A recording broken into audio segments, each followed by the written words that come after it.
Ah, gente, vamos conversar hoje sobre o chá? Porque não tem uma pessoa que não tenha passado pela minha vida, seja paciente, seja amigo, seja familiar, que eu não tenha indicado alguma vez um chazinho ou ter dado para experimentar. Mesmo que a pessoa dissesse que não gostava muito. Eu sou tipo vó, tudo que a pessoa tem um sintoma, eu falo, pode tomar um chá para isso ou para aquilo e já melhora. Eu sou Natália Fares, sou nutricionista e trabalho muito com a parte de nutrição funcional e com fitoterapia. E uso muitos chás na minha rotina e na rotina do paciente também. E o vídeo de hoje, eu veio aqui com a ideia de sim, falar alguns chás mais indicados para alguns objetivos, mas também falar alguns cuidados que nós temos que ter ao preparo desse chá. Como, por exemplo, eu vejo muita gente confundindo temperatura, confundindo tipo de preparo do chá, dependendo da planta que está utilizando. Então, a gente vai conversar sobre tudo isso hoje. Então, primeiro, existe uma diferença que é fundamental no preparo do chá, que é o quê? Infusão e decocção. Quando eu estou falando de fazer um chá com folhas ali, aquela coisa mais frágil, levinha, qualquer coisa eu estou rasgando, exemplo, um chá verde, um chá com flor de hibisco, camomila, eu vou fazer infusão, que é o quê? Eu vou colocar a minha água no fogo, tá? Ou na chaleira, e vou deixar ela começar a aquecer. Só que eu não vou deixar ela ferver. Por quê? Se ela ferver e eu coloco a planta ali depois, eu queimo aquela planta e eu já não tenho mais o benefício do chá. Eu perco, eu vou ter um chá com sabor, às vezes até um saborzinho mais amargo por causa dessa queimação. Então, eu vou deixar mais ou menos ali, depende da temperatura, né, de cada fogo. Mas quando começar a aparecer aquelas bolinhas, tá, ali ao redor da panela, eu já posso desligar o meu fogo. Ou se eu fizer numa chaleira com temperatura, eu posso deixar ali chegar a uns 70, 75 graus. Coloco a minha planta, tá? Depois que eu desligo o fogo. Então, gente, só depois que eu desligo o fogo, tá? Coloco a minha planta ali dentro e deixo abafada por uns 5 minutos, tá bom? Deixo abafada. Quando eu tirar ali aquele, pode deixar abafada com um pratinho, uma tampa, alguma coisa. Quando eu tirar aquele pratinho, aí eu jogo aquela planta fora, vou coar, enfim, e posso beber o chá. Já a decocção é quando eu tenho coisas mais rígidas, exemplo, uma raiz, então a raiz de gengibre, uma raiz de cúrcuma, quando eu tenho mulungu, quando eu tenho uma casca, que é a canela em pau, eu vou fazer essa decocção. O que que é isso? Ela já vai ao fogo junto com a água, tá? Então eu coloco ali, exemplo, uma, duas canelas em pau nesse fogo e deixo ferver por 10 minutos. Eu só começo a contar esses 10 minutos quando começa a fervura, porque aí sim, nesse jeito, eu só consigo extrair os ativos dessa maneira, tá? Depois do nosso chá preparado, como beber? Você pode ali deixar esfriar um pouquinho, claro, e beber na hora. Você pode deixar ele em temperatura ambiente até ali 12 horas e beber. Pode botar na geladeira também, deixar até 12 horas e beber. Pode colocar gelo e beber. O que você não pode é reaquecer esse chá. Exemplo, eu fiz agora, e é que daqui a uma hora eu vou lá e eu falo, tá um pouco frio esse chá. Vou aquecer no micro-ondas, vou colocar no fogo de novo. Não pode, porque de novo você vai perder os benefícios, tá? Então não adianta, vai virar uma água ali com sabor.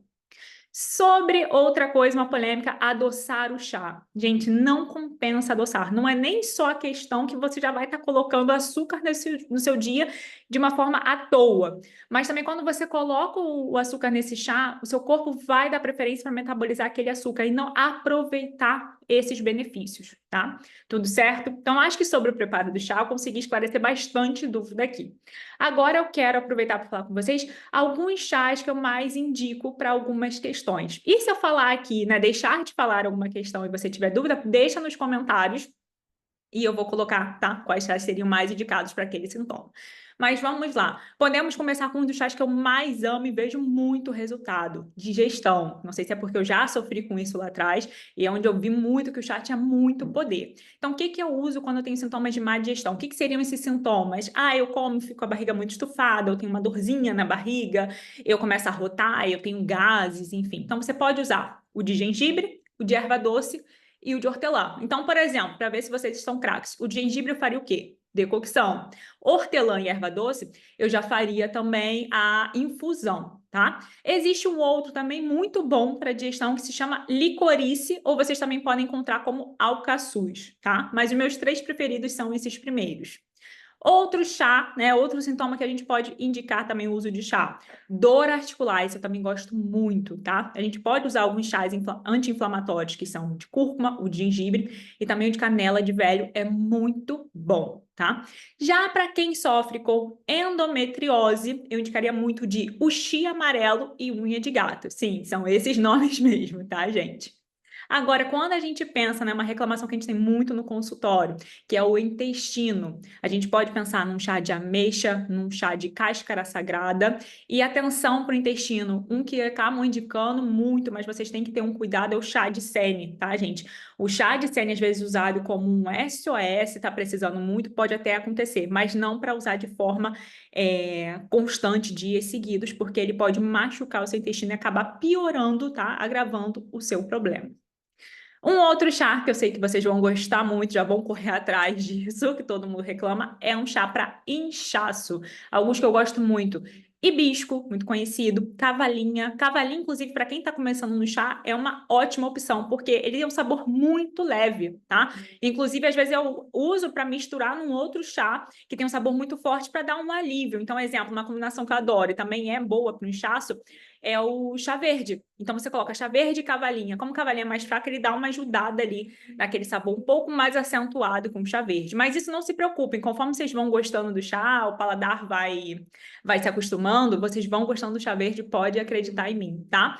Mas outros bons também para inchaço, dente de leão, carqueja, centelha asiática, são incríveis. E, para finalizar, o nosso final de dia, que tem muita gente que reclama também, um chá para sono e também que ajuda em relaxamento, né? Tem gente que às vezes tem uma questão à noite que a cabeça não para, tá mais ansioso, isso que às vezes acaba atrapalhando o sono. Então, alguns chás mais indicados para isso seriam camomila, erva cidreira, passiflora, melissa, o próprio mulungu, que eu já falei aqui que a gente faz a decocção, é excelente, tá? Se vocês tiverem, então, alguma dúvida de qual chá fazer, para qual momento, deixa aqui nos comentários. Não esqueçam de se inscrever no canal, quem não é inscrito, e também de deixar o like, tá? Um beijo!